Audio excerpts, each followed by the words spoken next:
이야기를 배삼아 가보지 못한 인생의 기슭으로 건너갑니다. 이번에 나눌 이야기는 36억에 당첨된 후 엄마는 나에게 아픈 척하고 시댁에 돌아가라며 시댁에는 절대 알리지 말라고 신신당부하셨다. 그대로 했더니 나는 큰 위기를 모면했다. 엄마, 정말 현명하셨어요. 입니다. 이서연, 당신 이 집을 마음속에 두고 있긴 한 거야? 그분은 우리 엄마잖아. 지금 병원에 누워서 수술만 기다리고 계신단 말이야. 박민준의 목소리가 마치 천둥처럼 좁은 거실을 뒤흔들었고 내 고막은 터질 듯이 아팠다. 그의 이마에는 푸른 힘줄이 솟아 있었고 평소에는 그럭저럭 잘생긴 얼굴이 흉측하게 일그러져 있었다. 나는 주먹을 꽉 쥐었다. 손톱이 손바닥을 깊숙이 파고들었지만 아픔은 느껴지지 않았다. 당연히 마음속에 있지. 하지만 2천만 원은 우리가 가진 전 재산이야. 그걸 전부 엄마 수술비로 내버리면 우리는 어떻게? 우리는 뭐? 박민준이 코웃음 치며 내 말을 끊었다. 당신 명품 가방 못 살까봐 걱정돼? 아니면 하루 종일 골골대는 당신 엄마 돈 필요할 때 줄 돈 없을까봐 걱정하는 거야? 그 말은 칼날이 되어 내 심장을 찔렀다. 나는 심호흡하며 목소리가 떨리지 않도록 애썼다. 내 말은 우리 임신 준비하고 있잖아. 만약에 아이라도 생기면 애 핑계 대지 마. 5년 동안 내 뱃속에 소식이 있기나 했어? 박민주는 짜증스럽게 손을 내저었다. 내일 아침에 바로 은행 가서 돈 찾아와. 우리 엄마 수술은 미룰 수 없어. 그는 말을 마치고 침실로 들어가 문을 세게 닫아버렸다. 나는 그 자리에 못 박힌 듯 서 있었다. 다리가 납처럼 무겁게 느껴졌다. 이 사람이 바로 내가 5년간 결혼 생활을 한 남편이다. 평생 나를 아껴주겠다고 말했던 그 사람이었다. 이제는 학군 좋은 아파트 하나 때문에 내가 버스를 타고 다니며 차비를 아끼게 만들고 자기 엄마 여행 한번 보내주려고 석 달 동안 밤늦게까지 아르바이트를 하게 만들었다. 나는 기계적으로 식탁 위 그릇들을 치웠다. 시어머니가 입원한 3일 동안 민주는 매 끼니 병원에서 식사를 해결했다. 나 혼자 집에 있으니 밥할 기분도 나지 않아 대충 라면 하나 끓여 때우곤 했다. 설거지를 마치고 시계를 보니 벌써 밤 9시 30분이었다. 내일이 수술비 납부 마감일인데 내 마음속 저항감은 점점 더 강해졌다. 이 2천만 원은 내가 몰래 모은 비상금이었다. 민준조차 정확한 액수를 몰랐다. 이걸 다 줘버리면 나는 정말 아무것도 남지 않게 된다. 숨을 좀 돌릴 필요가 있었다. 나는 외투와 지갑을 챙겨 밖으로 나섰다.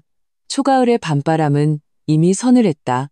나는 아파트 단지 주변을 목적 없이 걷다가 나도 모르게 자주 가던 복권 판매점 앞에 섰다. 주인 김 사장님은 지루한 듯 스마트폰을 보고 있었다. 어이쿠, 서연 씨, 오랜만이네. 김 사장님이 반갑게 인사했다. 나는 억지 미소를 지었다. 늘 먹던 걸로요. 자동으로 한 장 주세요. 사실 나는 복권을 거의 사지 않았다. 그저 너무 울적할 때 2,000원으로 희미한 희망을 사보는 것뿐이었다. 김 사장님은 익숙하게 키보드를 두드렸고 프린터가 윙윙거리며 작은 종이 한 장을 뱉어냈다. 행운을 빌어요. 김 사장님이 복권을 건넸다.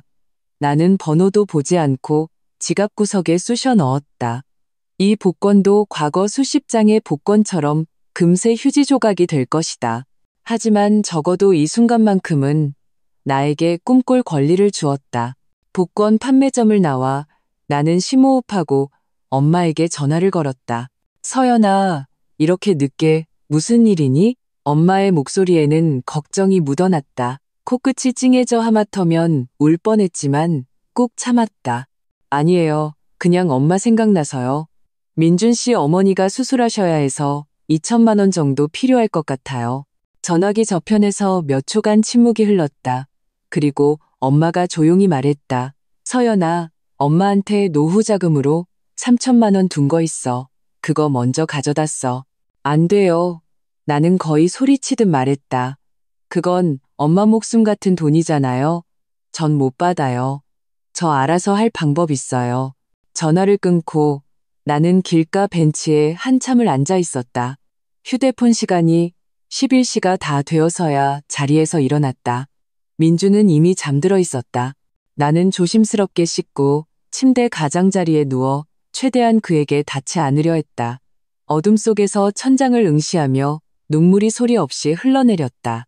사흘 후 내가 사무실에서 보고서를 정리하고 있을 때 옆자리 이 대리가 갑자기 소리를 질렀다. 대박! 우리 시에서 36억 원 당첨자가 나왔대. 강남구 그 복권 판매점에서. 사무실은 순식간에 난리가 났고 다들 구경하러 몰려들었다. 나는 고개도 들지 않고 계속 일에 몰두했다. 이 대리가 당첨 번호를 읽어주기 전까지는 1등 번호가 5, 12, 18, 23, 30이고 보너스 번호는 7, 9래. 이 숫자 조합은 이상하리만치 익숙했다. 심장이 미친 듯이 뛰기 시작했다. 떨리는 손으로 지갑을 열어 입고 있던 복권을 꺼냈다. 번호가 똑같았다. 나는 벌떡 일어섰고 의자가 끼익 소리를 냈다. 왜 그래, 서연 씨? 이 대리가 의아한 듯 나를 쳐다봤다. 저 화장실 조묘. 나는 복권을 속옷 안에 쑤셔넣고 거의 뛰다시피 화장실로 달려갔다. 칸막이 문을 잠그고 다시 한번 복권을 확인했다. 손이 너무 떨려 스마트폰을 제대로 쥘 수조차 없었다. 천만다행으로 내가 36억에 당첨된 것이었다. 머릿속이 하얘졌다. 그리고 온갖 미친 생각들이 밀려들었다. 무슨 아파트 대출이야. 엄마한테 최고의 보약을 사드리고 회사 그만두고 세계 일주를 하고. 그리고 박민준과 그의 까칠한 어머니 얼굴이 떠올랐다. 발끝에서부터 한기가 솟아올라 흥분의 불꽃을 순식간에 꺼뜨렸다. 나는 심호흡하고 엄마에게 전화를 걸었다. 엄마, 나 복권 당첨됐어. 36억. 목소리를 낮췄지만 떨림은 억제할 수 없었다. 전화기 저편에서 10초간의 침묵이 흘렀다. 그리고 엄마의 목소리가 지극히 엄숙하게 들려왔다. 서연아, 잘 들어. 이 일 절대로 아무에게도 말하면 안 돼. 하지만 민준 씨는, 특히 박민준한테는 더더욱. 엄마가 내 말을 끊었다. 내 시어머니가 알면 널 산채로 잡아먹으려 들 거야. 너 지금 당장 휴가 내. 엄마가 데리러 갈 테니 같이 당첨금 찾으러 가자. 하지만 엄마, 그건 좀. 우린 부부잖아요. 서연아, 엄마의 목소리는 전례 없이 단호했다. 작년에 내 시어머니 담낭 수술했을 때 네가 한 달 동안 똥오줌 다 받아내며 수발들었지. 그런데 돌아서서는 이웃들한테 네가 불효한다고 말했잖아. 박민주는 월급 대부분을 자기 엄마한테 갖다 바치고 너희 결혼 5년 동안 아이도 못 갖는 이유가 뭐야? 돈이 없어서잖아. 지금 이 돈은 네가 유일하게 인생 역전할 기회야. 엄마 말 들어. 절대 말하지 마. 나는 입술을 깨물었다. 지난 5년간의 일들이 주마등처럼 스쳐 지나갔다. 시어머니는 우리 집안이 가난하다고 무시했고 박민주는 항상 자기 엄마 편이었다. 내 월급으로 대부분의 생활비를 감당하면서도 새 옷 한 벌 사는 것조차 사치한다고 타박당했다. 네, 엄마 말 들을게요. 나는 마침내 결심했다. 전화를 끊고 거울을 보며 심호흡하며 자신을 진정시키려 애썼다. 거울 속 내 얼굴은 창백했지만 눈은 무섭도록 빛나고 있었다. 36억, 너무나 비현실적인 숫자였다. 화장실을 나올 때 나는 이미 평온한 표정으로 바뀌어 있었다. 부장님께는 엄마가 갑자기 쓰러져 병원에 모셔가야 한다는 이유로 휴가를 냈다. 이 핑계 때문에 마음이 무거웠지만 엄마 말이 맞았다. 이 돈은 내 유일한 기회였다. 당첨금을 찾으러 가는 길에 엄마는 내 손을 꼭 잡았다. 서연아, 이 돈이 내 인생을 바꿀 거야. 하지만 네가 충분히 똑똑해야 한다는 전제하에서 말이지. 사람의 본성은 이렇게 큰 돈 앞에서 시험받기 마련이야. 특히 내 시댁 같은 사람들은 더더욱. 나는 고개를 끄덕였다. 창밖으로 빠르게 스쳐 지나가는 풍경을 보며 내 인생도 곧 천지개벽할 것 같은 기분이 들었다. 당첨금 수령 과정은 생각보다 훨씬 복잡했다. 엄마는 나를 바로 복권위원회로 데려가지 않고 먼저 김 변호사라는 분과 연락했다.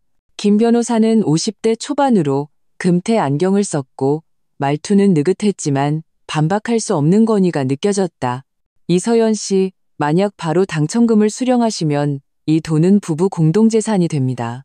김 변호사가 안경을 고쳤었다. 민법 제830조에 따르면 혼인관계 존속 중에 취득한 상금은 서면 약정이 없는 한 부부 공동 소유에 해당합니다. 가슴이 철렁 내려앉았다. 그럼 어떡하죠? 걱정 마세요. 김 변호사가 희미하게 웃었다. 신탁을 설정하는 방식으로 해결할 수 있습니다. 먼저 부부 공동 재산 포기 각서에 서명하시고 개인 명의로 가족 신탁을 설립하여 당첨금을 신탁 계좌로 이체하는 겁니다. 이렇게 하면 법적으로 이 돈은 혼인 후 공동재산에 속하지 않게 됩니다. 옆에서 엄마가 고개를 끄덕였다.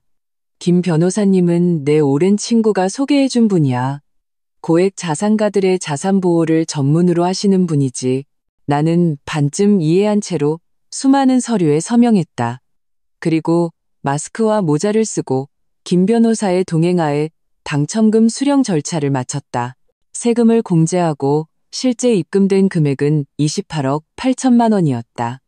은행 문자 메시지에 찍힌 긴 숫자를 보자 다리가 후들거려 제대로 서 있을 수조차 없었다. 심호흡해 엄마가 나를 부축했다. 이건 시작일 뿐이야.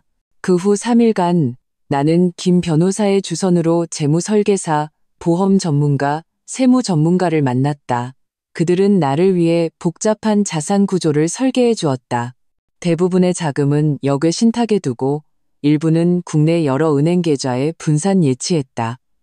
또한 일상 지출을 관리하기 위해 투자회사도 하나 설립했다. 기억하세요.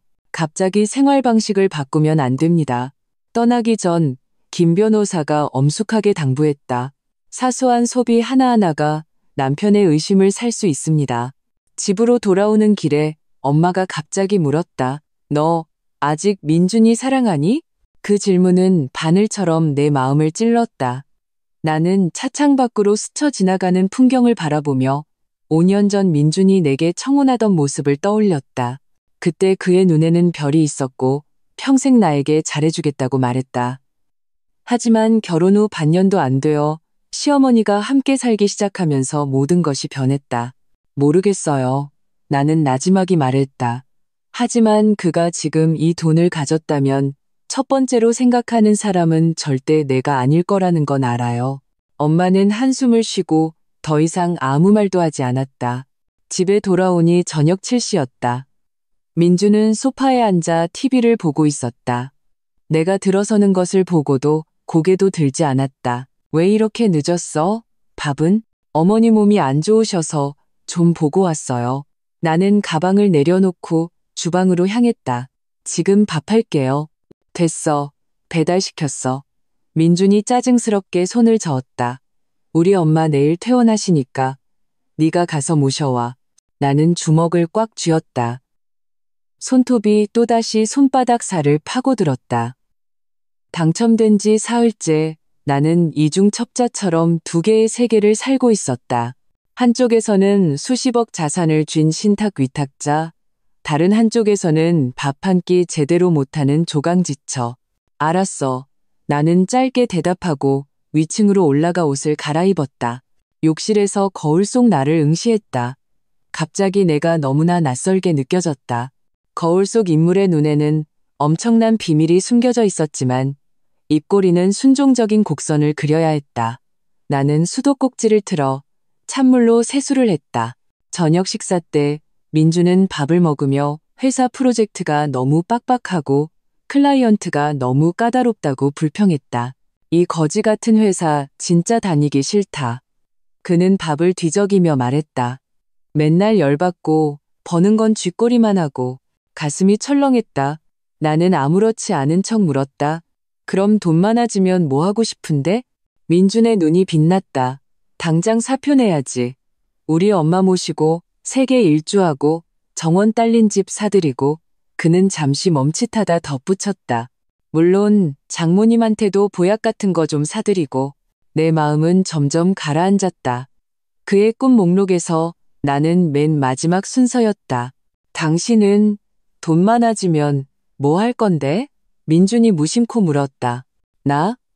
나는 일부러 생각하는 척했다. 아마 일단 내 앞으로 보험부터 들 것 같아. 혹시 아프면 다른 사람한테 짐 되기 싫으니까. 민준이 비웃었다. 고작 그 정도야? 밤에 침대에 누웠을 때 민준은 금세 코를 골았다. 나는 새벽 3시까지 눈을 뜨고 있었다. 머릿속에는 온통 김 변호사의 말이 맴돌았다. 저희 조사에 따르면 남편분은 작년에 서초구의 한 아파트를 여동생 명의로 소유하고 있습니다. 다음 날 아침 나는 억지로 정신을 차리고 시어머니를 모시러 병원에 갔다. 병실 문을 열자 시어머니는 간호사에게 머리를 빗겨달라고 지시하고 있었다. 나를 보자마자 얼굴을 굳혔다. 왜 이제 와? 수속은 다 밟았어? 네, 다 했어요, 어머님. 내가 다가가 부축하려 하자 시어머니는 내 손을 뿌리쳤다. 됐어. 너 부축 필요 없어. 약이나 타와. 그녀는 나를 위아래로 훑어보았다. 꼴 좀 봐. 얼굴은 누렇게 뜨고 머리카락은 마른 풀 같으니. 이러니 5년 동안 해도 못 가지지. 나는 이를 악물고 약을 타러 돌아섰다. 복도에서 간호사장 씨가 동정 어린 눈으로 나를 보았다. 언니, 성격 참 좋으시네요. 나는 억지 미소를 지으며 아무 말도 하지 않았다. 성격이 좋은 게 아니라 반항할 자본이 없었을 뿐이다. 하지만 이제는 다르다. 그 생각을 하니 나도 모르게 가방 속 새로 발급받은 은행카드를 만지작거렸다. 그 안에는 500만 원의 현금이 들어있었다. 집에 돌아오자마자 시어머니는 잔소리를 시작했다. 바닥이 이렇게 더러운데 닦지도 않고 창문은 언제 닦은 거야? 서연아, 내가 너한테 뭐라 하는 게 아니라 여자가 집안일 하나 제대로 못해서 쓰겠니? 나는 말없이 걸레를 들고 청소를 시작했다. 마음속으로 김 변호사의 당부를 되새겼다. 절대 갑자기 생활 방식을 바꾸지 말 것. 오후 3시 갑자기 초인종이 울렸다. 문을 열어보니 엄마가 양손 가득 짐을 들고 서 있었다. 엄마, 어떻게 오셨어요? 내가 놀라자 엄마는 대답 없이 거실로 들어섰다. 시어머니가 침실에서 나오다 엄마를 보고는 금세 가식적인 미소를 지었다. 어머, 사부인, 어쩐 일로 오셨어요? 서연이 데리러 왔습니다. 엄마는 짐을 내려놓았다. 목소리는 평온했지만 거절할 수 없는 힘이 있었다.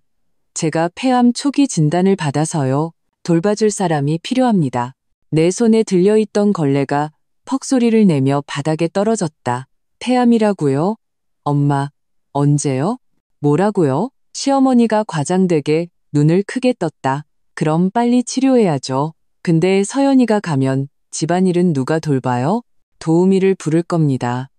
엄마는 나를 한번 쳐다봤다. 서연이는 제 딸입니다.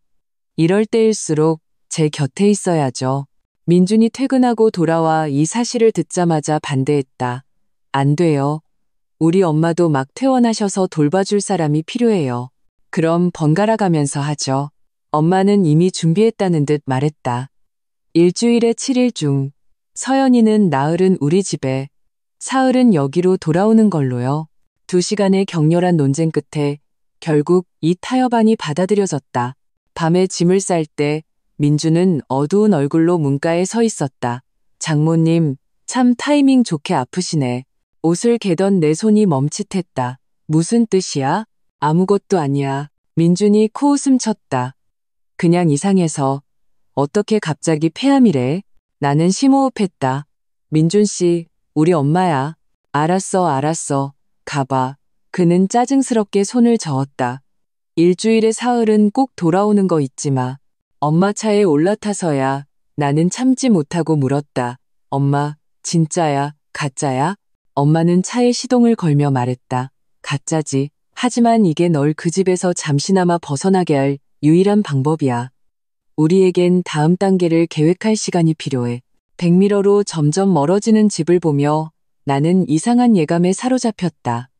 이번에 떠나면 다시는 이서연이라는 신분으로 돌아오지 못할 것 같았다. 엄마는 나를 성동구의 한 고급 주상복합 아파트로 데려갔다. 엘리베이터는 28층까지 직행했고 엄마는 열쇠를 꺼내 2802로 문을 열었다. 집에 온 걸 환영한다. 나는 입을 떡 벌린 채 문 앞에 서 있었다. 세련되게 꾸며진 4개의 방이 있는 집이었다.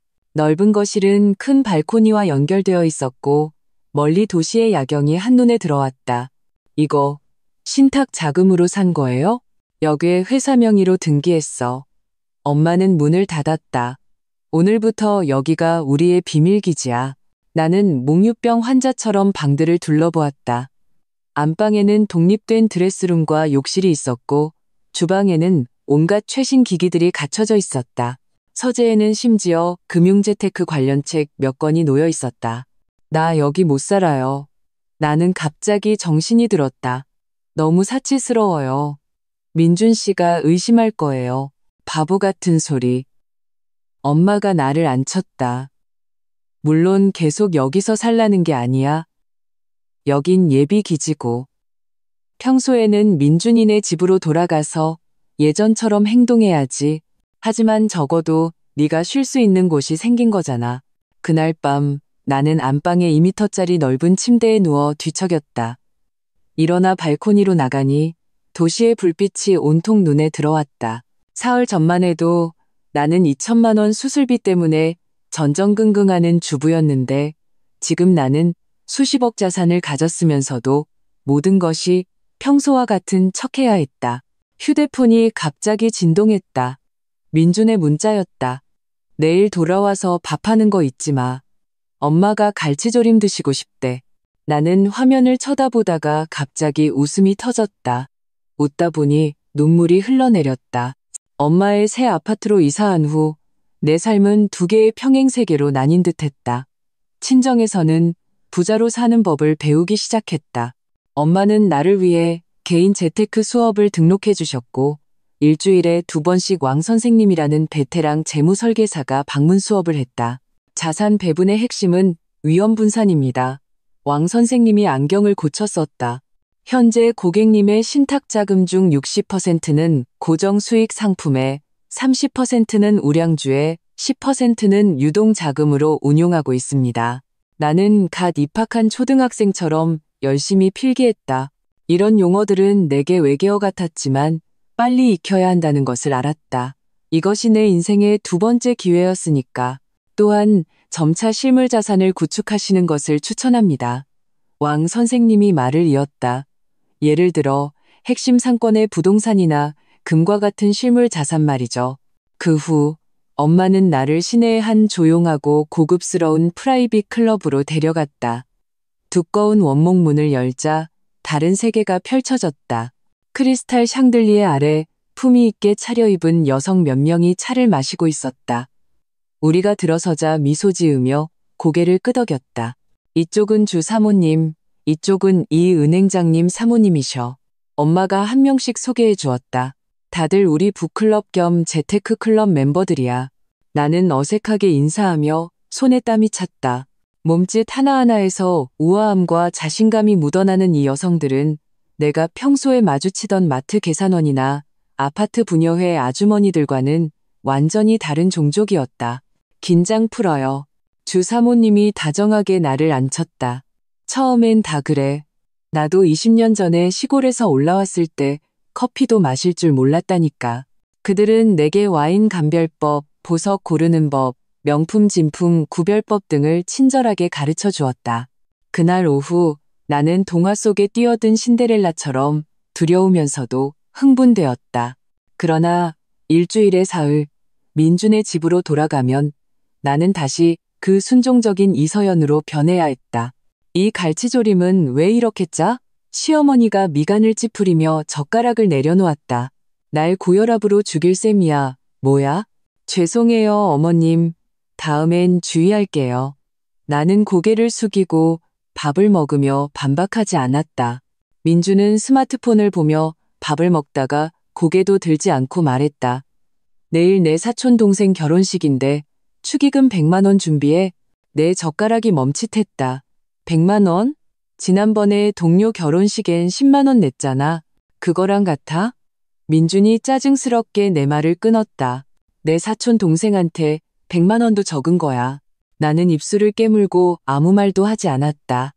예전 같았으면 이 돈 때문에 반달은 속이 쓰렸을 것이다. 하지만 지금 나는 문득 5천 원이 내게는 세 발의 피에 불과하다는 것을 깨달았다. 이 기분은 참 이상했다. 가면을 쓰고 사는 것처럼 분명히 반항할 능력이 있으면서도 계속해서 구박받는 역할을 연기해야 했다. 나 요즘 돈이 좀 없어. 나는 떠보듯 말했다. 엄마 병원비로 돈을 많이 써서. 장모님 의료보험 있잖아? 시어머니가 먼저 말했다. 그리고 그 병 낫는다는 보장도 없는데 그 아까운 돈을 왜 써? 나는 확 고개를 들고 시어머니를 쏘아보았다. 그 순간 정말 상을 뒤엎고 싶었다. 어머니, 저 지금 수십억대 자산가예요. 당신들이 뭔데? 라고 소리치고 싶었다. 하지만 엄마의 말이 귓가에 맴돌았다. 차마, 지금 엎어버리면 모든 게 수포로 돌아가. 제가 어떻게든 해볼게요. 나는 분노를 억누르고 일어나 그릇을 치웠다. 다음 날 사촌 동생 결혼식에서 오랜만에 시누이 박미나를 만났다. 그녀는 온몸을 명품으로 치장하고 최신 명품 가방을 들고 있었다. 나를 보자마자 반갑게 팔짱을 꼈다.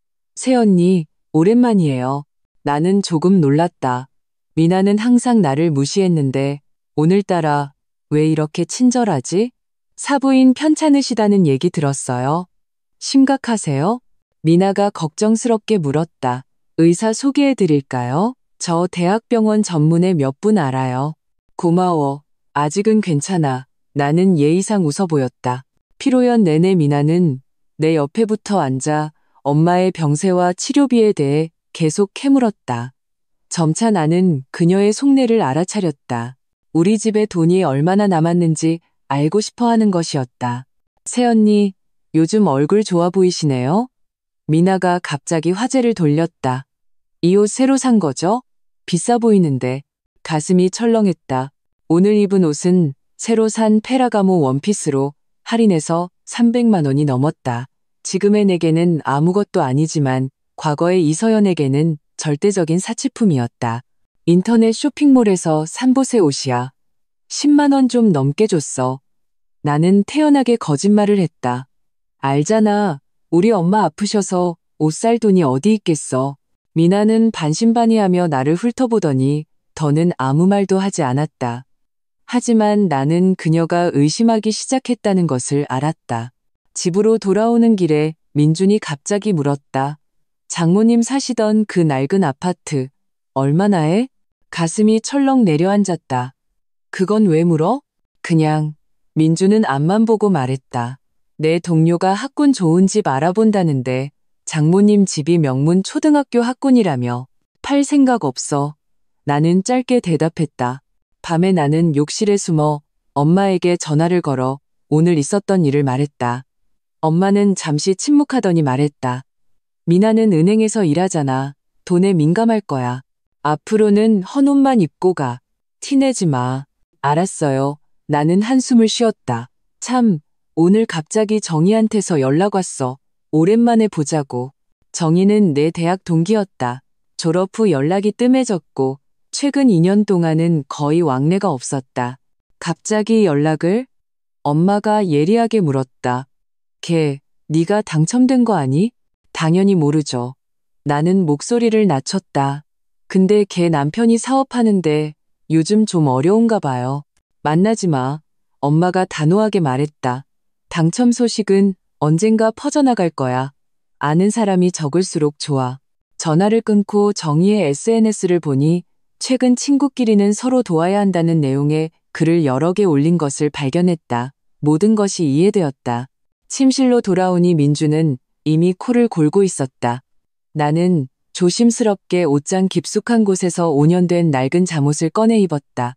갑자기 너무나 아이러니하게 느껴졌다. 내 은행 계좌에는 8자리 숫자의 예금이 있는데 나는 이 초라한 작은 침실에서 거지 같은 잠옷을 입고 남편의 코 고는 소리를 들으며 잠들어야 했다. 다음 날 아침 엄마 아파트에 도착하자마자 시어머니에게서 전화가 왔다. 서연아, 내가 상처가 좀 쑤셔서 그러는데 의사 선생님이 전문 간병인을 쓰라고 하시네. 그럼 쓰셔야죠. 내가 말했다. 한 달에 800만 원이나 한대. 시어머니가 애둘러 말했다. 내 친정 쪽이 여유가 좀 있으면. 어머님, 저희 엄마도 병원비로 모아둔 돈 다 쓰셨어요. 나는 엄마와 미리 상의한 대로 대답했다. 아니면 제가 며칠 더 가서 어머님 돌봐드릴까요? 전화기 저편에서 몇 초간 침묵이 흘렀다. 됐다. 넌 손도 굼뜨잖아. 내가 알아서 할게. 전화를 끊고 나와 엄마는 서로를 보며 미소 지었다. 이런 두뇌 싸움 같은 게임에 우리는 점점 익숙해지고 있었다. 그러나 좋은 시절은 길지 않았다. 사흘 후 민준의 집에 돌아갔을 때 내 서랍이 뒤져진 것을 발견했다. 물건들은 제자리에 놓여 있었지만 각도가 틀렸다. 누군가 내 물건을 건드린 것이다. 내 서랍 건드렸어? 나는 민준에게 직접 물었다. 엄마가 손톱깎이 찾다가 그냥 한번 본 거야. 민준은 전혀 숨기지 않았다. 왜? 뭐 숨겨놓은 거라도 있어? 나는 분노를 억누르고 말했다. 그건 내 사생활이야. 사생활? 민준이 코웃음 쳤다. 너 자체는 우리 박씨 집안 사람인데 무슨 사생활. 나는 돌아서서 욕실로 들어가 문을 잠그고 변기에 앉아 몸을 떨었다. 이런 일이 처음이 아니었다. 시어머니는 항상 여러 핑계를 대며 내 물건을 뒤졌고 민준은 전혀 문제라고 생각하지 않았다. 하지만 이제는 다르다. 나에겐 너무 많은 비밀이 있었다. 휴대폰이 진동했다. 은행에서 5천만 원 이체 알림 문자가 왔다. 수취인은 박미나였다. 나는 즉시 뛰쳐나갔다. 왜 미나한테 5천만 원을 보냈어? 민주는 고개도 들지 않고 말했다. 걔가 급하게 필요해서 빌려줬어. 그거 우리 마지막 남은 돈이야. 나는 거의 소리쳤다. 다음 달 아파트 대출금은 어떻게? 너 장모님 댁에 있잖아. 그분한테 내달라고 해. 민준이 가볍게 말했다. 어차피 그 집도 조만간 내 거 될 텐데. 그 순간 정말 그의 뺨을 때리고 싶었다. 하지만 나는 참았다. 그저 묵묵히 옷 몇 가지를 챙겼다. 우리 엄마 병세가 악화됐어. 이번 주는 못 돌아와. 마음대로 해. 민주는 고개도 들지 않았다. 생활비 100만 원 보내는 거 잊지 말고. 집을 나서 엘리베이터 안에서 나는 눈물을 쏟았다. 돈 때문이 아니었다. 이 노골적인 냉담함과 계산적인 태도 때문이었다. 5년의 결혼 생활 동안 나는 그의 눈에 그저 무료 가정부이자 현금 인출기에 불과했다. 엄마 아파트로 돌아와 나는 소파에 몸을 던지고 오늘 있었던 일을 전부 털어놓았다. 엄마는 다 듣고 나서 한참을 침묵했다. 서연아, 마침내 엄마가 입을 열었다. 이혼을 생각할 때가 온 것 같구나. 나는 고개를 들었다. 눈물이 시야를 가렸다. 하지만은 없어. 엄마가 단호하게 말했다. 이런 결혼 생활은 미련 가질 가치도 없어. 우리가 해야 할 일은 이혼할 때 박씨 집안이 단 한 푼도 가져가지 못하게 하는 거야. 이혼이라는 단어는 잔잔한 호수에 던져진 거대한 돌처럼 내 마음에 수많은 파문을 일으켰다. 나는 밤새 뒤척이며 민준과의 기억들을 되짚었다. 대학 시절 그는 참 다정하고 세심했다. 겨울이면 내 손을 미리 녹여주었고 나의 사소한 습관 하나하나를 기억했다. 언제부터 변한 걸까? 시어머니가 함께 살기 시작한 후부터일까? 아니면 내가 2번이나 유산해서 그를 실망시킨 후부터일까? 아침에 나는 다크서클이 짙게 내려온 채 일어났다. 엄마는 이미 아침 식사를 준비해 놓으셨다. 일단 너무 많이 생각하지 마. 엄마는 따뜻한 우유를 내 앞으로 밀어주었다. 우리에겐 더 시급한 일이 있어. 알고 보니 엄마는 어젯밤 김 변호사님과 연락했고 그는 민준의 최근 은행 거래 내역과 통화 기록을 보내왔다. 내 남편, 최근 3개월 동안 최윤아라는 여자에게 총 6번, 합계 1억 2천만 원을 보냈어. 엄마는 태블릿 PC에 표를 가리켰다. 그리고 둘 사이에 심야 통화 기록이 아주 많아. 나는 그 익숙한 이름, 최윤아를 쳐다보았다. 민준의 대학 동기이자 현재 그의 회사 재무팀장이었다. 작년 회사 송년회에서 본 적이 있었다. 풍성한 웨이브 머리에 몸매가 좋았고 술을 권할 때마다 은근슬쩍 민준의 몸에 손을 댔다. 이것만으론 아무것도 증명할 수 없잖아요. 내 목소리가 떨렸다. 업무상 연락일 수도 있고요. 엄마는 한숨을 쉬며 화면을 넘겨 몇 장의 카카오톡 대화 캡처를 보여주었다. 노골적인 애정 표현은 없었지만 보고 싶다, 잘 자, 단둘이 밥 먹자 같은 말들이 칼날처럼 내 심장을 찔렀다. 이 증거들로는 아직 부족해. 엄마가 냉정하게 분석했다. 더 확실한 물증이 필요해. 나는 기계적으로 빵을 씹었지만 아무 맛도 느껴지지 않았다. 5년의 결혼 생활은 이미 텅 빈 껍데기였다. 그런데도 나는 바보같이 우리가 아이만 가지면 모든 것이 좋아질 거라고 믿었다. 서연아, 엄마가 내 손을 잡았다. 받아들이기 힘든 거 알아. 하지만 넌 강해져야 해. 지금 가장 시급한 건 내 자산을 보호하고 동시에 민준의 외도 증거를 더 많이 모으는 거야. 나는 심호흡하고 고개를 끄덕였다. 슬픔은 나중에 흘려도 된다. 지금은 행동해야 했다. 그 후 며칠간 나는 겉으로는 일주일에 사흘씩 민준의 집에 돌아가는 일상을 유지했지만 뒤로는 비밀스러운 조사를 시작했다.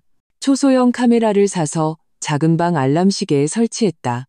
내가 엄마의 병세가 악화되어 전염될 수 있다고 말한 후부터 시어머니는 나와 민준이 같은 방을 쓰지 못하게 했다. 카메라는 새로 산 노트북에 연결되어 실시간으로 감시할 수 있었다. 동시에 엄마는 사설 탐정을 통해 민준의 동선 기록을 더 많이 확보했다.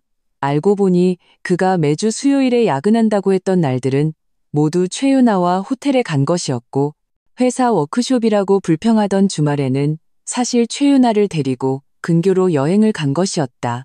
가장 아이러니한 것은 이 호텔비와 여행 경비가 모두 우리의 공동생활비 통장에서 나갔다는 점이다. 짐승 같은 놈. 탐정이 보내온 사진 속에서 민준과 최윤아가 호텔 앞에서 입 맞추는 모습을 보고 나는 더 이상 참지 못하고 태블릿을 바닥에 내동댕이 쳤다. 진정해, 엄마가 태블릿을 주었다. 이 사진들은 법정에서 아주 유용할 거야. 우리가 이혼 서류를 착실히 준비하고 있을 때 민준 쪽에서 갑자기 새로운 움직임이 있었다. 그날 내가 민준의 집에 근무하러 돌아갔을 때 들어가자마자 분위기가 이상하다는 것을 느꼈다. 시어머니는 난생 처음으로 내게 물 한 잔을 따라주었고 민준은 심지어 먼저 엄마의 병세에 대해 물었다. 식사 중에 시어머니가 갑자기 말했다.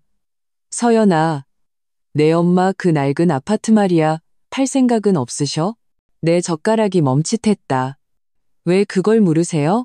내 친구가 학군 좋은 집을 사려고 하는데 값을 아주 높게 쳐준대. 시어머니의 눈이 빛났다. 요즘 집값 떨어지는데 이럴 때 파는 게 이득이야. 안 팔아요. 나는 단호하게 대답했다. 그건 우리 엄마 노후 대책으로 남겨둔 집이에요. 민준이 끼어들었다. 요즘 그 동네에 재개발 들어온다는 소문이 있던데 보상금이 꽤 짭짤할걸. 아, 그런 거였군. 어디서 재개발 소문을 듣고 와서 한몫 챙기려는 속셈이었다. 나는 속으로 비웃으며 겉으로는 아무렇지 않은 척했다. 엄마한테 그런 말씀 없으셨어요. 밤에 나는 자는 척하며 휴대폰으로 작은 방의 감시 영상을 확인했다. 역시나 자정 12시가 되자 민준이 슬그머니 들어와 내 가방을 뒤지고 휴대폰을 검사했다. 뭐 찾았어? 시어머니가 유령처럼 문 앞에 나타났다. 아니, 민준이 짜증스럽게 말했다. 근데 요즘 걔 좀 이상해. 오늘 걔가 맨 가방 봤어? 진품 같던데. 그럴 줄 알았어. 시어머니가 목소리를 낮췄다. 걔 그 병든 엄마가 갑자기 치료할 돈이 생기고 자꾸 오라고 하는 게 분명 문제가 있어. 혹시 복권 당첨된 거 아니야? 민준이 갑자기 물었다. 내 동료가 그러는데 자기 동네에서 누가 대박 났는데 그렇게 신비주의처럼 군다고 하더라고. 심장이 멎는 듯했다. 손바닥에 땀이 흥건했다. 내일 내가 한번 알아볼게. 시어머니가 음흉하게 말했다. 만약 걔가 비상금이라도 숨겨놨으면 내가 가만 안 둘 거야. 다음 날 아침 나는 엄마가 검사를 받아야 한다는 핑계로 서둘러 집을 나섰다.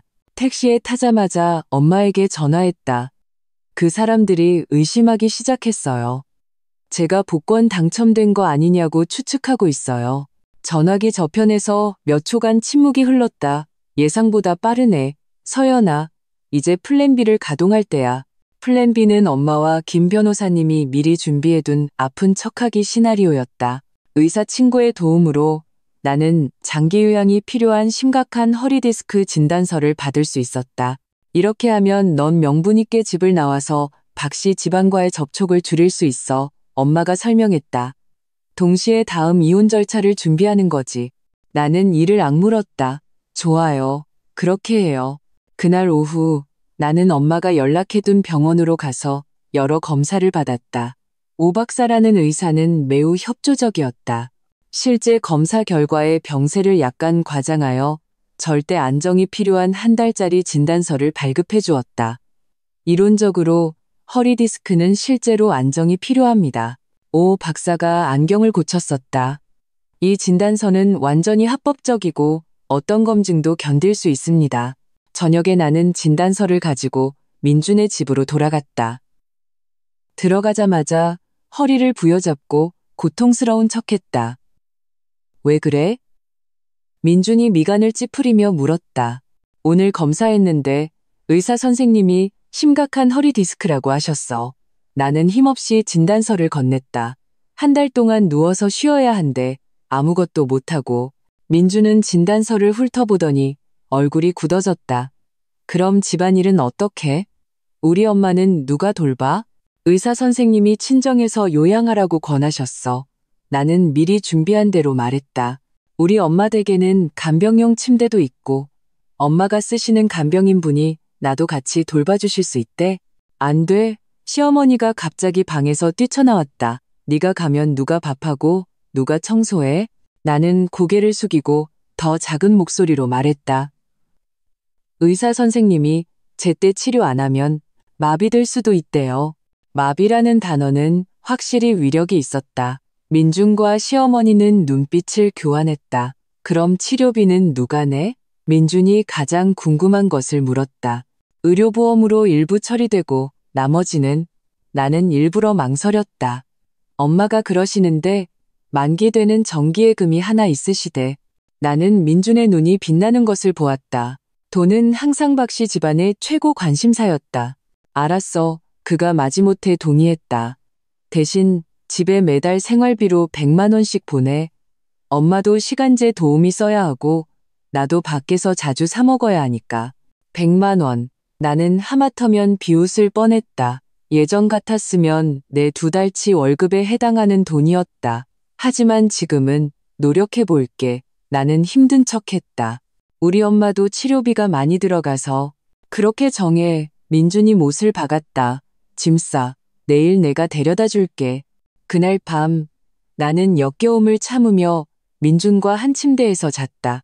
그는 등을 돌리고 휴대폰을 만지작거렸고 나는 그가 최윤아에게 메시지를 보내는 것을 똑똑히 보았다. 자기야, 조금만 더 참아. 곧 저 아줌마 떼어낼 수 있을 거야. 나는 입술을 깨물어 울음소리가 새어나오지 않게 했다. 5년의 결혼 생활, 내 옆에 누운 사람이 이런 사람이었다니. 다음 날, 민주는 나를 엄마의 아파트로 데려다 주었다. 차 안에서 그는 난생 처음으로 내 병세에 대해 몇 마디 걱정하는 척하더니 이내 화제를 돌렸다. 장모님, 그 정기예금 얼마나 되는 거야? 하니 3억 될 거려. 나는 대충 둘러댔다. 평생 모으신 노후 자금이에요. 민주는 의미심장하게 고개를 끄덕이더니 더 이상 아무 말도 하지 않았다. 하지만 나는 그가 머릿속으로 그 돈을 어떻게 나눌지 계산하고 있다는 것을 알았다. 아파트 앞에 도착해서 나는 그가 위층까지 바래다 주겠다는 것을 사양했다. 그의 차가 멀어지는 것을 보며 나는 큰 숨을 내쉬었다. 마치 천근만근의 짐을 내려놓은 것 같았다. 엘리베이터 안에서 거울을 보며 머리를 정리했다. 문득 내 눈빛이 변해 있다는 것을 발견했다. 더 이상 그 주눅든 작은 며느리가 아니라 주관이 있고 기댈 곳이 있는 여자였다. 엄마가 문을 열고 나를 맞이했다. 그 뒤에는 김 변호사님과 사설 탐정이 서 있었다. 팀에 복귀한 걸 환영한다. 엄마가 미소 지으며 나를 꼭 안아주었다. 이제부터 우리가 먼저 공격할 차례야. 엄마의 아파트로 이사온 첫 주. 나는 갓 출소한 죄수처럼 오랜만에 맛보는 자유를 탐욕스럽게 즐겼다. 아침에는 늦잠을 잘 수 있었고 일찍 일어나 아침밥을 차릴 필요도 없었다. 낮에는 내가 좋아하는 옷을 마음껏 입었고 시어머니가 너무 야하다고 말할까봐 걱정할 필요도 없었다. 밤에는 소파에 누워 영화를 봤고 민준이 전기 낭비한다고 불평하는 소리를 들을 필요도 없었다. 가장 기뻤던 것은 드디어 마음껏 돈을 쓸 수 있게 되었다는 점이다. 엄마는 나를 데리고 가서 새로운 헤어스타일을 하고 몸에 맞는 옷을 사주셨고 심지어 개인 트레이너를 고용해 내 몸매를 관리해 주셨다. 이제야 수십억대 자산가 같네. 환골탈태한 나를 보며 엄마가 만족스럽게 말했다. 하지만 이 안락함은 금세 깨졌다. 민주는 거의 매일 전화를 걸어와 돈을 요구하거나 집안이 엉망이라고 불평했다. 더 심각한 것은 그가 엄마의 아파트 근처를 자주 어슬렁거리기 시작했다는 것이다. 겉으로는 병문안을 핑계댔지만 실제로는 상황을 살피러 온 것이었다. 장모님, 이 아파트 단지 좋네요. 세 번째 방문했을 때 민주는 세련되게 꾸며진 거실을 둘러보며 애둘러 말했다. 월세가 꽤 비싸겠어요. 오래된 집이에요. 집주인이 급하게 내놔서 싸게 얻었어요. 엄마가 태연하게 거짓말을 했다. 병원이랑 가깝지 않았으면 저도 여기 안 얻었을 거예요. 민주는 반신반의하며 화장실을 핑계로 사실상 모든 방을 훑어보았다. 다행히 우리는 미리 준비를 해두었다. 안방에는 의료기기들이 가득 놓여 있어 정말 중병 환자의 방처럼 보였다. 서연 씨, 안색이 많이 좋아졌네. 떠나기 전 민준이 갑자기 나를 빤히 쳐다보며 말했다. 역시 여기가 요양하기에 좋은 환경인가 봐. 가슴이 철렁했다. 요즘 잘 먹고 잘 자고 정성껏 꾸미기까지 하니 확실히 민준의 집에 있을 때보다 훨씬 생기가 돌았다. 이건 허점이었다. 주로 마음이 편해서 그래요. 엄마가 즉시 말을 받았다. 의사 선생님이 감정이 허리 회복에 아주 중요하다고 하셨거든요. 민준을 보내고 나와 엄마는 즉시 긴급회의를 열었다. 그가 의심하기 시작했어요. 내가 걱정스럽게 말했다.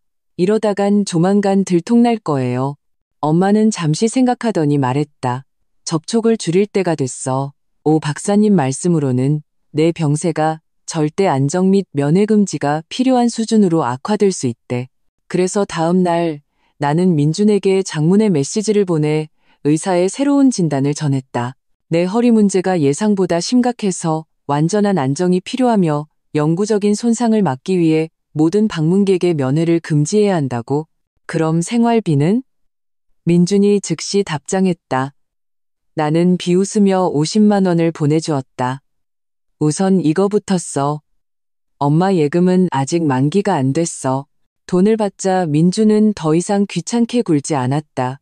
하지만 나와 엄마는 이것이 폭풍 전의 고요함이라는 것을 알고 있었다. 역시나 사흘 후 깊은 밤, 내 휴대폰에 갑자기 감시 카메라 경보가 울렸다. 누군가 민준의 집 작은 방에 들어온 것이다.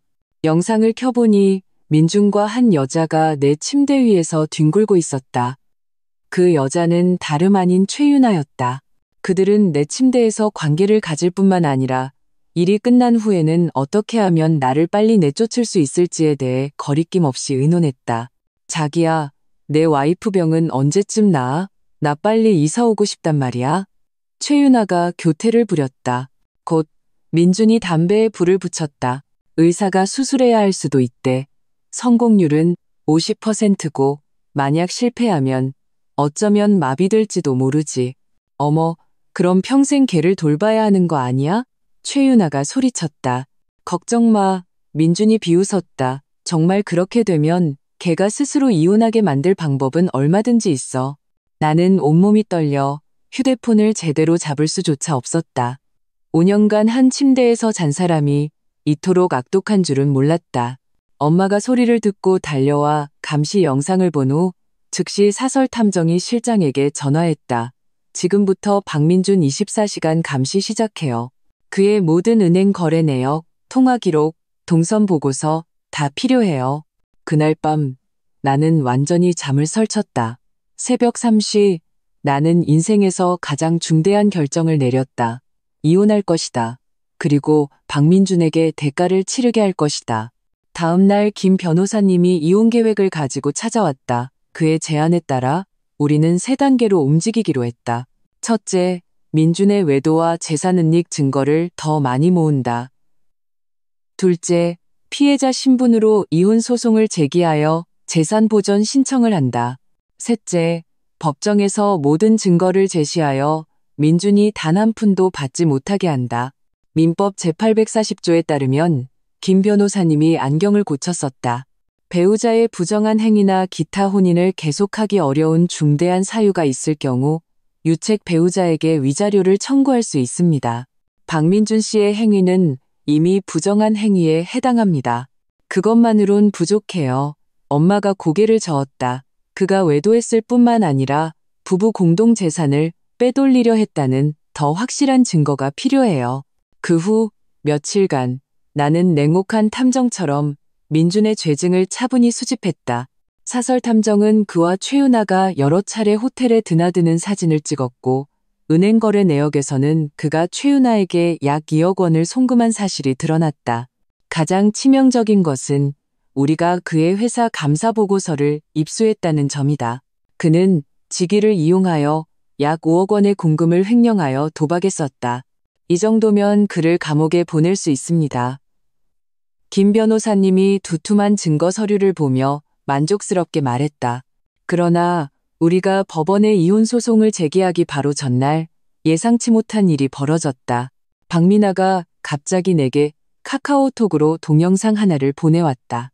민준이 바닥에 무릎 꿇고 통곡하며 자신이 한순간의 실수로 최윤아에게 넘어갔고 지금은 후회하고 있으니 제발 한 번만 만나서 직접 사과하게 해달라는 내용이었다.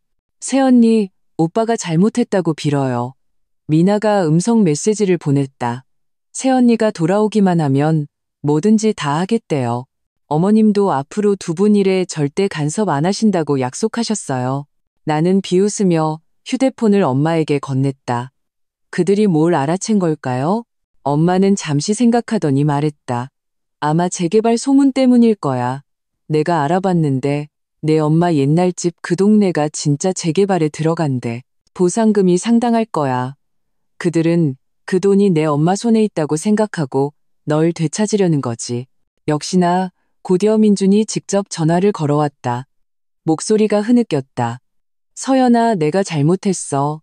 다 그 최윤아 그 나쁜 년 때문이야. 이미 걔랑 끝냈어. 돌아와주면 안 될까? 그래? 내가 차갑게 물었다. 그럼 어제 오후 3시에 월화 호텔 8602호에서는 뭐 하고 있었는데? 전화기 저편은 죽음 같은 침묵에 휩싸였다. 사설 탐정이 어제 막 보내온 최신 사진은 바로 민준과 최윤아가 호텔에서 뒹굴고 있는 모습이었다. 너, 날 감시했어? 민준의 목소리가 갑자기 변했다. 박민준, 내가 한 글자 한 글자 힘주어 말했다. 우리 이혼하자. 꿈깨. 그가 갑자기 폭발했다. 네가 무슨 꿍꿍이인지 모를 줄 알아? 재개발 보상금 독차지하려고? 어림도 없어. 그건 우리 부부 공동 재산이야. 역시 그랬다. 나는 그대로 전화를 끊고 그의 모든 연락처를 차단했다. 게임은 시작됐어. 엄마가 내 손을 꼭 잡았다. 준비됐니? 나는 심호흡하고 고개를 끄덕였다. 이번에는 더 이상 당하고만 사는 이서연이 아니었다. 비장의 카드를 쥐고 반격을 준비하는 전사였다. 다음 날 아침 나와 김 변호사님은 정식으로 법원에 이혼 소송을 제기했고 동시에 재산 보전 신청을 했다. 민사소송법에 따라 상대방이 재산을 은닉할 가능성이 있을 경우 법원은 부부 공동재산을 동결할 수 있다. 이와 동시에 엄마는 인맥을 통해 민준의 회사 회장님과 연락하여 그가 공금을 횡령한 사실을 익명으로 제보했다.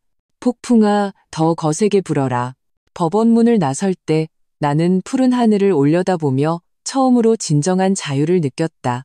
법원 소장이 송달된 날 밤, 민준은 친척 3명을 데리고 기세등등하게 엄마의 아파트 단지 앞으로 쳐들어왔다. 이서연, 당장 나와. 민준이 아래층에서 고래고래 소리를 질러 많은 이웃들이 구경하러 나왔다. 고소할 배짱은 있으면서 얼굴 볼 배짱은 없냐? 나와 엄마는 28층 거실 창가에 서서 아래층의 이 광경을 냉정하게 지켜보았다. 민주는 마치 광대처럼 법원 서류를 흔들며 구경꾼들에게 나의 무정함과 배신을 호소했다. 경찰에 신고할까요? 내가 엄마에게 물었다. 조금만 더 기다리자. 엄마는 휴대폰을 들어 촬영을 시작했다. 더 날뛰게 놔둬. 전부 증거가 될 테니까. 아래층에서 민주는 아무 반응이 없자 미친 듯이 내게 전화를 걸기 시작했다. 물론 이미 차단된 후였다. 그는 건물 안으로 들어오려 했지만 경비원에게 제지당했다. 저기 우리 아내 집이에요. 들어갈 권리가 있다고요? 민준이 소리쳤다. 선생님, 입주민께서 명확히 방문을 원치 않으신다고 하셨습니다. 경비원의 태도는 단호했다. 만약 강제로 진입하시면 저희는 경찰에 신고할 수밖에 없습니다. 20분간의 대치 끝에 민주는 마침내 풀이 죽어 떠났다. 하지만 그는 떠나기 전 이서연, 너 두고 봐. 이걸로 안 끝나라고 악담을 퍼부었다. 다음 날 아침 나는 수십 통의 모르는 번호로부터 욕설 문자를 받았고 몇몇 박씨 집안 친척들로부터는 화해를 권유하는 전화를 받았다. 내용은 대동소이하게 나를 무정하고 배신자라고 비난하며 소송을 취하하라고 권했다. 부부싸움은 칼로 물베기라는 둥말이다. 가장 가소로운 것은 시어머니의 전화였다. 서연아, 민준이가 잘못했다고 하잖니. 그냥 용서해줘라. 남자란 게 가끔 한눈 팔 수도 있는 거지. 어머님, 내가 차갑게 말을 끊었다. 아드님은 외도뿐만 아니라 공금 횡령에 도박까지 했어요. 이 모든 증거가 법원에 제출됐고요. 정말 아드님을 위하신다면 순순히 죄를 인정하라고 설득하세요. 어쩌면 형량을 조금이라도 줄일 수 있을지도 모르니까요. 전화기 저편에서 놀란 비명소리가 들리더니 뚜뚜뚜 하는 소리와 함께 끊어졌다.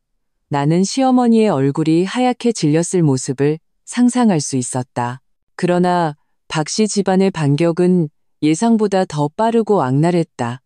그날 오후 내 대학 동기 단톡방이 갑자기 발칵 뒤집혔다. 누군가 지역 커뮤니티 게시판에 글을 공유한 것이다.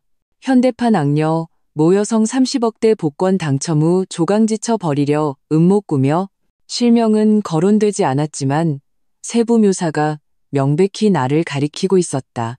글은 흑백을 전도하여 나를 당첨 후 은혜를 원수로 갚고 남편을 함정에 빠뜨린 악독한 여자로 묘사했다. 반면 민주는 힘들게 가정을 꾸려나가다 배신당한 불쌍한 남편으로 둔갑했다. 너무 비열해. 나는 분노로 온몸이 떨렸다. 그들이 내가 당첨된 걸 어떻게 알았지? 추측일 가능성이 높아. 엄마는 재빨리 김 변호사님께 연락했다. 지금 가장 중요한 건 여론을 통제하고 동시에 법적 절차를 신속하게 진행하는 거야. 김 변호사님의 조치는 빨랐다. 당일 바로 커뮤니티에 변호사 서한을 보내 허위사실 삭제를 요구했다. 동시에 그는 내가 동기 단톡방에서 직접 사실을 해명하되 수위를 조절하라고 조언했다. 상대방의 외도와 가정폭력 때문에 혼인관계가 파탄났다고만 말하고 당첨 사실은 절대 언급하지 마세요라고. 나는 김 변호사님의 조언에 따라 단톡방에 짧은 입장문을 올리고 민준과 최유나의 호텔 사진을 첨부했다. 여론은 즉시 반전되었다. 동기들은 팬펀이 민준을 비난했고 몇몇 여학생들은 내게 개인적으로 지지 메시지를 보내왔다. 그러나 이 파문은 시작에 불과했다. 3일 후 민준은 더 미친 짓을 벌였다. 그는 친척 10여 명을 모아 파렴치한 아내 이서연은 남편과 자식을 버렸다는 현수막을 들고 내 회사 앞에서 시위를 벌였다. 우리에겐 아이조차 없었는데 완전히 날조된 것이었다. 다행히 엄마가 미리 예견하고 장기 휴가를 내도록 해주셨지만 이 일로 인해 회사에서 내 평판은 땅에 떨어졌다. 사실을 모르는 몇몇 동료들은 나를 손가락질하기 시작했다. 반격해야 해. 엄마는 사설 탐정이 보내온 현장 사진을 보며 어두운 얼굴로 말했다. 박민준, 저건 막다른 골목에 몰린 쥐가 고양이를 무는 격이야. 김 변호사님은 즉시 신변보호 명령을 신청하고 동시에 민준의 괴롭힘 행위를 경찰에 신고하라고 제안했다. 가정폭력처벌법에 따라 김 변호사님이 설명했다. 법원은 72시간 내에 보호명령을 발부하여 박민준 씨가 귀하와 가족에게 접근하는 것을 금지할 수 있습니다. 보호명령은 신속하게 승인되었고 민준은 나와 엄마 그리고 우리의 주거지와 직장 200m 이내 접근이 금지되었다. 하지만 이 금지령도 박 씨 집안의 아기를 막지는 못했다. 시어머니는 옛날 아파트 단지에 내가 돈 많은 남자를 물어서 바람이 났다는 헛소문을 퍼뜨렸고 미나는 엄마의 옛집에 찾아가 소란을 피우다 이웃의 신고로 쫓겨났다. 더 끔찍한 것은 민준의 사촌형 중 한 명이 은혜도 모르는 년 죽여버리겠다고 협박까지 했다는 것이다. 이제 그만. 엄마가 책상을 내리쳤다. 이제 비장의 카드를 꺼낼 때가 됐어. 다음 날 지역에서 가장 영향력 있는 언론사가 심층 보도를 발표했다. 가정폭력 피해자에서 반가폭력 운동가로 한 평범한 여성의 각성. 기사는 내가 5년간 겪은 정신적 학대와 민준의 외도 행위를 상세히 다루었다. 물론 당첨 정보는 빼고 내가 스스로의 노력으로 경제적 독립을 이뤘다고만 언급했다. 이 보도는 즉시 큰 파장을 일으켰고 곧 여러 언론사에 의해 전제되었다. 여성연맹에서 먼저 연락해와 도움을 주겠다고 했고 반가폭력 단체에서는 활동에 참여해달라고 초청했다. 심지어 민준의 회사 회장까지 공개적으로 나서서 민준의 공금 횡령 사실을 증언했다. 여론은 완전히 뒤집혔다. 박 씨 집안 사람들은 길거리의 쥐처럼 모두에게 손가락질을 받았다. 민준은 회사에서 직위 해제 및 조사를 받았고 시어머니는 집에 틀어박혀 나오지 못했다. 미나는 재산은닉에 가담한 혐의로 은행에서 직위 해제 조사를 받았다. 이건 시작일 뿐이에요. 김 변호사님이 내게 말했다. 법원은 우리가 제출한 모든 증거를 받아들였고 이혼 재판은 10일 후에 열릴 예정이었다. 그 10일 동안 나와 엄마는 치밀하게 준비했다. 김 변호사님은 법정에서 발생할 수 있는 다양한 상황을 시뮬레이션했고 심지어 은퇴한 판사를 초빙해 모의 재판까지 진행했다. 중요한 건 침착함을 유지하는 겁니다. 그가 반복해서 당부했다. 상대방이 아무리 당신을 자극해도 평정심을 잃으면 안 됩니다. 재판 전날 밤 나는 잠을 이루지 못했다. 5년의 결혼 생활이 곧 마침표를 찍고 내 인생은 새롭게 시작될 것이다. 슬프지 않다면 거짓말이겠지만 그보다는 해방감과 기대감이 더 컸다. 긴장되니? 엄마가 조용히 내 방문을 열었다.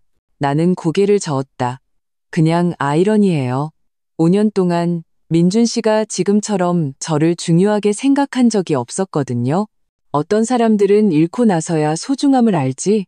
엄마가 침대가에 앉았다. 안타깝게도 너무 늦었지만 다음 날 아침 나는 신중하게 고른 짙은 남색 정장을 입고 옅은 화장을 했다. 위험 있으면서도 우아해 보였다. 엄마와 김 변호사님이 양옆에서 나를 호위하며 법원으로 들어섰다. 마치 가장 든든한 두 개의 방패 같았다.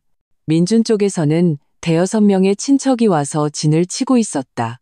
그는 많이 초췌해 보였고 눈은 핏발이 서 있었다.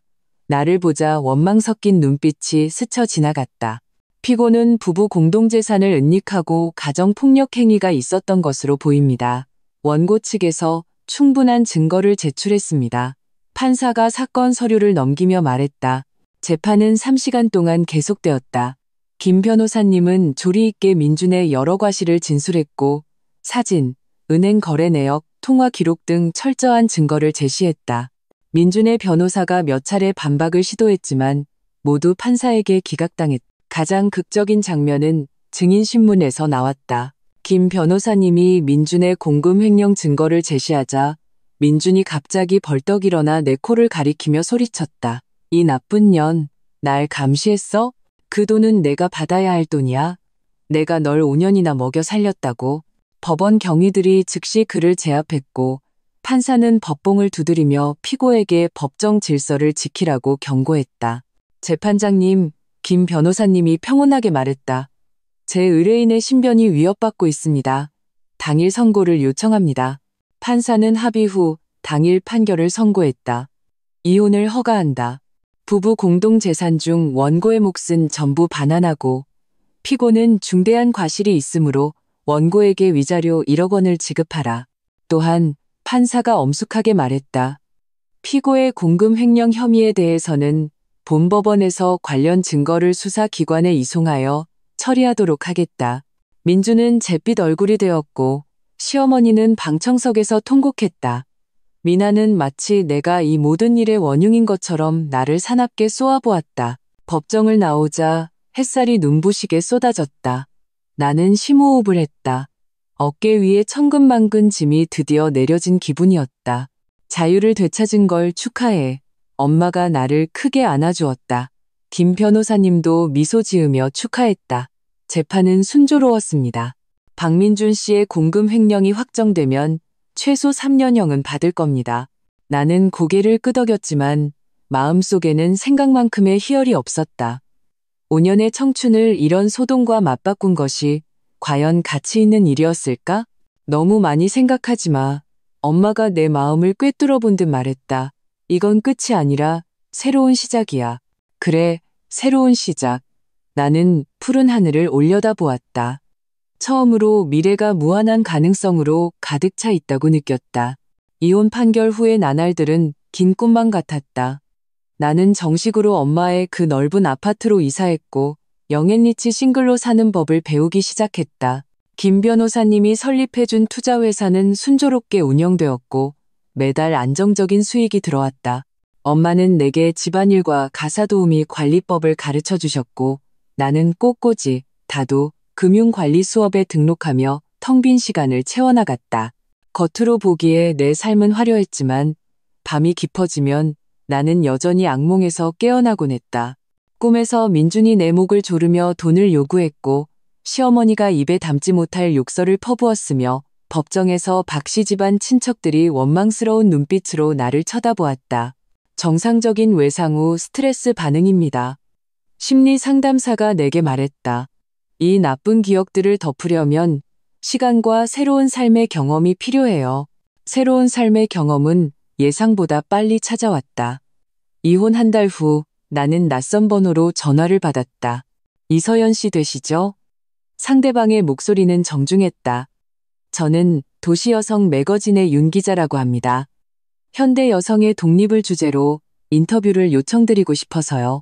나는 본능적으로 거절하고 싶었지만 엄마는 받아들이라고 격려해 주셨다. 이제 너의 목소리를 낼 때가 됐어. 그게 네 회복에도 도움이 될 거야. 그래서 어느 화창한 오후 나는 아파트 거실에서 윤 기자를 맞이했다. 그녀는 30대 초반의 지적인 여성이었고 몸짓 하나하나에서 세련됨과 친근함이 묻어났다. 인터뷰는 순조롭게 진행되었다. 우리는 나의 결혼 생활, 이혼 경험, 그리고 어떻게 다시 일어섰는지에 대한 심경을 이야기했다. 물론 당첨에 대한 이야기는 한마디도 하지 않았다. 정말 용감한 여성이시네요. 윤 기자가 진심으로 말했다. 선생님의 이야기는 어려움에 처한 많은 여성분들에게 큰 힘이 될 거예요.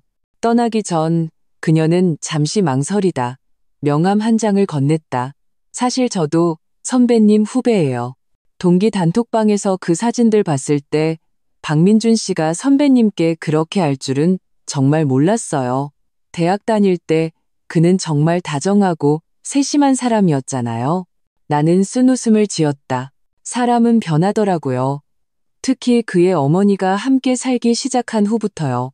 윤 기자는 이해한다는 듯 고개를 끄덕였다. 고부 갈등은 많은 결혼 생활의 암초죠. 그녀는 잠시 뜸을 들이다 말했다. 혹시 관심 있으시면 저희 잡지사에서 다음 주에 여성 창업가 살롱을 여는데 다들 선배님처럼 좌절을 겪고 다시 일어선 여성분들이에요. 나는 초대에 응했고 이 결정은 뜻밖의 내게 새로운 세계의 문을 열어주었다. 살롱에서 나는 비범한 여성들을 많이 만났다. 자수성가한 기업가, 병마를 이겨낸 예술가, 그리고 가정폭력에서 벗어나 다시 일어선 싱글맘도 있었다. 그들의 공통점은 모두 한때 밑바닥까지 떨어졌지만 자신의 힘으로 다시 일어섰다는 것이었다. 서연 씨, 살롱 주최자인 주 여사님이 내 손을 잡았다. 한부모 가정지원재단을 설립하셨다는 얘기 들었어요. 정말 대단하세요. 나는 조금 놀라 옆에 계신 엄마를 쳐다보았다. 엄마는 내게 윙크를 했다. 분명 엄마가 내 이름으로 하신 일이었다. 그저 작은 힘을 보탰을 뿐이에요. 나는 말을 이으며 마음속에 따뜻한 기운이 솟아나는 것을 느꼈다. 엄마는 항상 이렇게 조용히 내 길을 열어주시면서도 공을 내세우지 않으셨다. 이 살롱 이후 내 교제 범위는 급속도로 넓어졌다. 나는 시의 여성기업가 협회에 가입했고 여러 자선활동에 참여했으며 심지어 여성연맹의 반가폭력 강연에서 내 경험을 공유해달라는 초청까지 받았다. 한편 민준의 소식도 계속 들려왔다. 그는 공금 횡령으로 3년형을 선고받았고 시어머니는 집을 팔아 빚을 갚고 지금은 도시 외곽의 허름한 단칸방에서 월세로 살고 있다고 했다. 미나는 재산은닉에 가담한 혐의로 은행에서 직위해제 조사를 받고 있었다. 이런 소식을 들어도 생각했던 것만큼 통쾌하지 않았다. 오히려 말로 표현할 수 없는 쓸쓸함이 밀려왔다. 이것이 돈의 힘인가? 사람을 천국으로 올려보낼 수도 지옥으로 떨어뜨릴 수도 있는 그들을 좀 도와줄까? 어느 날 엄마가 갑자기 물었다. 그래도 한때는 부부였는데 나는 고개를 저었다. 엄마, 우리가 그들에게 어떤 지경까지 몰렸는지 기억하세요? 만약 복권에 당첨되지 않았다면 지금 길거리에 나앉은 건 저였을지도 몰라요. 엄마는 더 이상 아무 말도 하지 않고 그저 내 손을 가볍게 토닥여 주셨다. 시간은 쏜살같이 흘러 이혼한 지 벌써 반년이 지났다. 내 삶은 충실하고 평온했다. 가끔 꾸는 악몽을 제외하면 박씨 집안에 대한 생각은 거의 하지 않았다. 한부모 가정지원재단이 정식으로 출범하는 날, 나는 모든 오랜 친구와 새로운 친구들을 초대해 발대식에 참석해달라고 했다. 현장은 인산인해를 이루었다. 언론기자들, 자선가들, 그리고 도움을 받은 어머니들까지 나는 단정한 정장을 입고 무대에 서서 내 이야기를 나누었다. 저도 한때는 나약한 여자였습니다. 나는 무대 아래 수백 개의 눈동자를 바라보며 말했다. 인내가 행복을 가져다 줄 것이라고 믿었습니다. 막다른 길에 몰리고 나서야 비로소 한 가지 이치를 깨달았습니다. 여자의 존엄과 행복은 결코 누군가의 시혜로 얻어지는 것이 아니라는 것을요. 우레와 같은 박수 소리가 터져 나왔고 플래시가 계속 터졌다. 사람들 맨 앞줄에서 엄마는 눈물을 글썽이며 내게 엄지를 치켜 세우셨다. 그리고 내가 연설을 마치려 할 때 곁눈질로 익숙한 모습이 보였다. 윤 기자였다. 그녀 옆에는 점잖고 세련된 중년 남성이 서서 내 말 한마디 한마디에 집중하고 있었다. 내 시선이 스쳐 지나갈 때 그는 미소 지으며 고개를 끄덕였다. 눈빛이 따뜻하고 깊었다. 발대식 후 리셉션에서 윤 기자가 그 남성을 데리고 내게 왔다. 선배님, 제 사촌 오빠 강지훈이에요. 윤 기자가 소개했다. 심리상담 의사인데 선배님 이야기를 듣고 무척 감명받아서 꼭 소개해달라고 졸랐어요. 강지훈 씨가 손을 내밀었다. 말씀 많이 들었습니다. 이서연 선생님, 선생님의 용기에 깊은 감명을 받았습니다. 그의 손은 따뜻하고 건조했고 적당한 악력은 사람을 안심시켰다. 가까이서 보니 눈가에 옅은 주름이 있었지만 오히려 성숙한 매력을 더했다. 그냥 서연이라고 불러주세요. 나는 나도 모르게 약간 긴장하고 있다는 것을 깨달았다. 심리상담 의사시라니 그럼 제 모든 심리적인 문제를 꿰뚫어 보시겠네요. 강지훈 씨가 웃었다. 심리상담사는 독심술사가 아닙니다. 저희는 그저 사람들이 자신의 내면을 들여다볼 수 있도록 돕는 사람일 뿐이죠. 그렇게 우리는 즐거운 대화를 시작했다. 강지훈 씨는 박식했지만 잘난 척하지 않았고 유머러스했지만 가볍지 않았다. 더 대단한 것은 그가 내 말 뒤에 숨겨진 감정을 정확히 이해하면서도 과도하게 해석하지 않았다는 점이다. 한부모 가정을 위한 심리지원 프로그램을 만드셨다고 들었어요. 내가 물었다. 네, 강지훈 씨가 고개를 끄덕였다. 많은 한부모 어머니들이 경제적 압박뿐만 아니라 정신적인 고립감에 시달리고 있습니다. 선생님의 재단이 심리 지원 부분을 추가한다면 더 많은 분들을 도울 수 있을 겁니다. 눈앞이 번쩍 뜨였다. 정말 좋은 아이디어네요. 우리 자세히 이야기해 볼까요? 엄마가 어느새 내 곁으로 다가와 의미심장한 눈빛으로 나를 한번 보셨다. 서연아, 이 회장님이 찾으시던데. 그제야 나는 리셉션이 거의 끝나가고 있다는 것과 나와 강지훈 씨가 거의 1시간 가까이 이야기를 나누고 있었다는 것을 깨달았다. 명함을 교환한 후 나는 아쉬운 마음으로 작별 인사를 했다. 마음속에 오랜만에 설렘이 일었다. 누가 봄바람이 났나 보네. 집으로 돌아오는 차 안에서 엄마가 놀리셨다. 나는 얼굴이 붉어졌다. 엄마, 우린 그냥 일 얘기한 거예요. 그래, 일 얘기.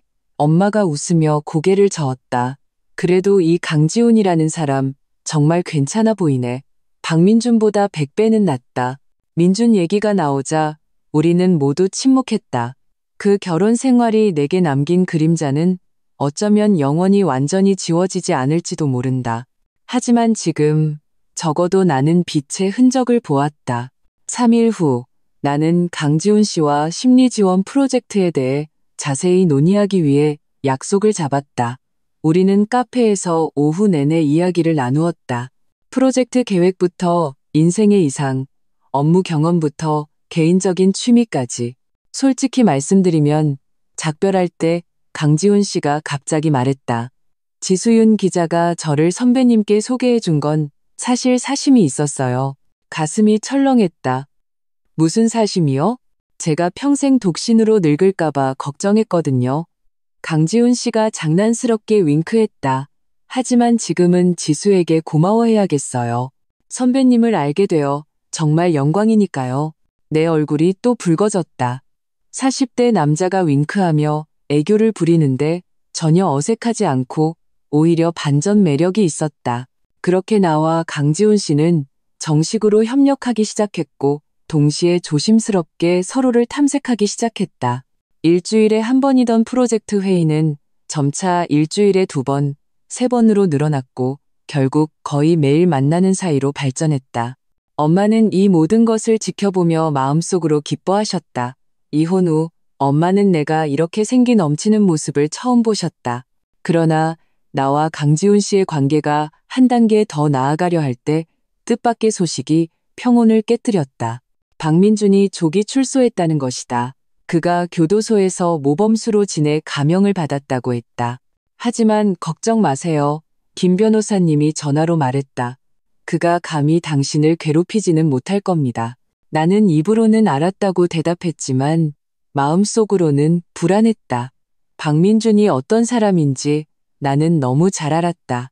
그는 결코 순순히 물러날 사람이 아니었다. 역시나 출소 후 민준은 곧 행동을 개시했다.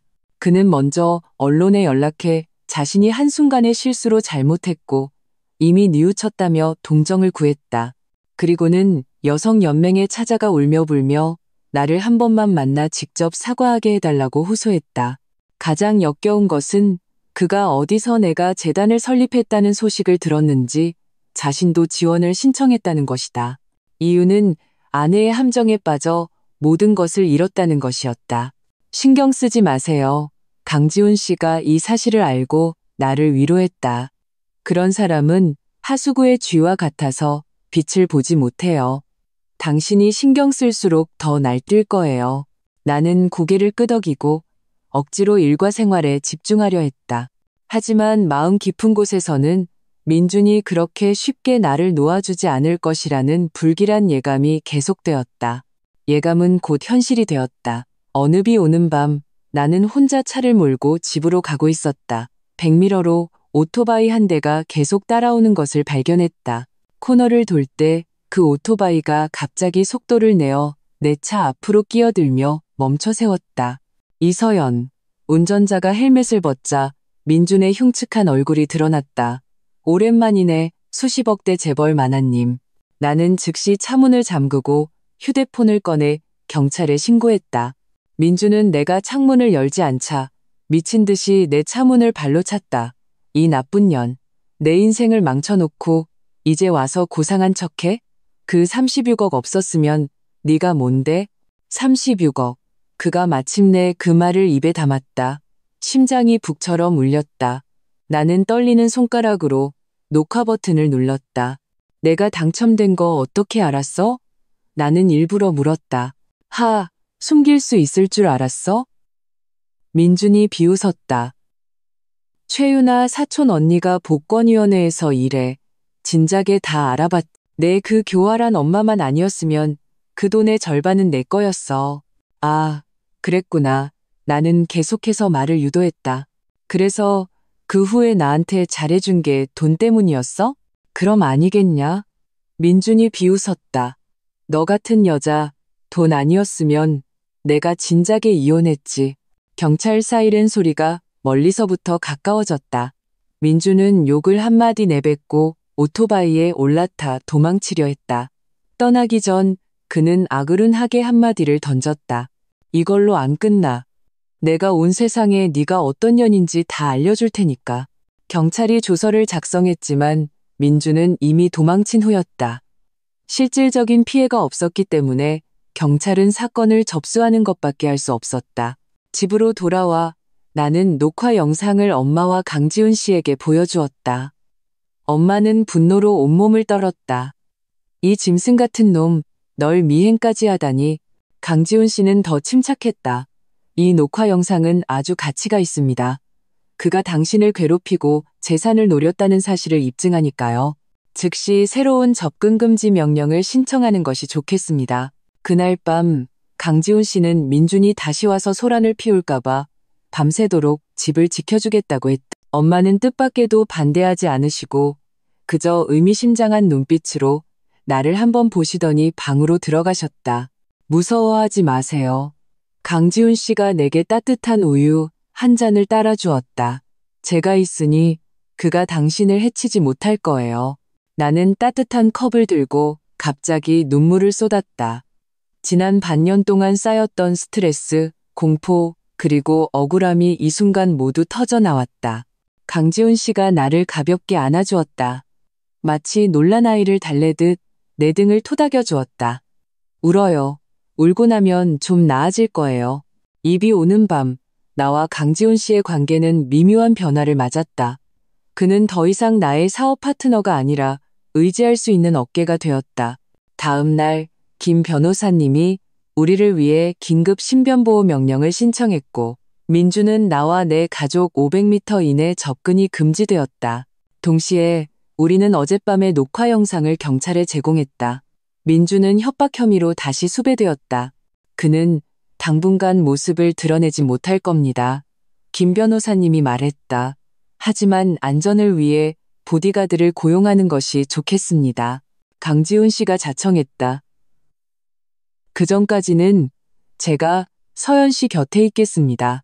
그렇게 강지훈 씨는 정식으로 내 삶에 들어왔다. 협력 파트너로서 뿐만 아니라 수호자로서.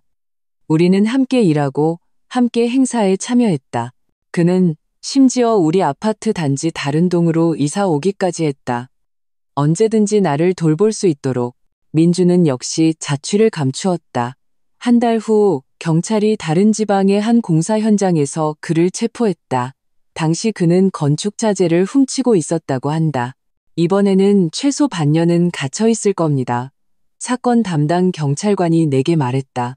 만약 또 당신을 괴롭히면 형기는 더 길어질 겁니다. 이 소식에 나는 안도의 한숨을 내쉬었다. 어쩌면 이번에는 정말로 새로운 삶을 시작할 수 있을 것 같았다. 엄마는 축하 파티로 작은 저녁 식사를 제안하셨다. 오직 윤 기자와 강지훈 씨만 초대했다. 식탁에서 엄마는 갑자기 중대한 결정을 발표하셨다. 엄마는 옛날 집으로 다시 이사 가시겠다고.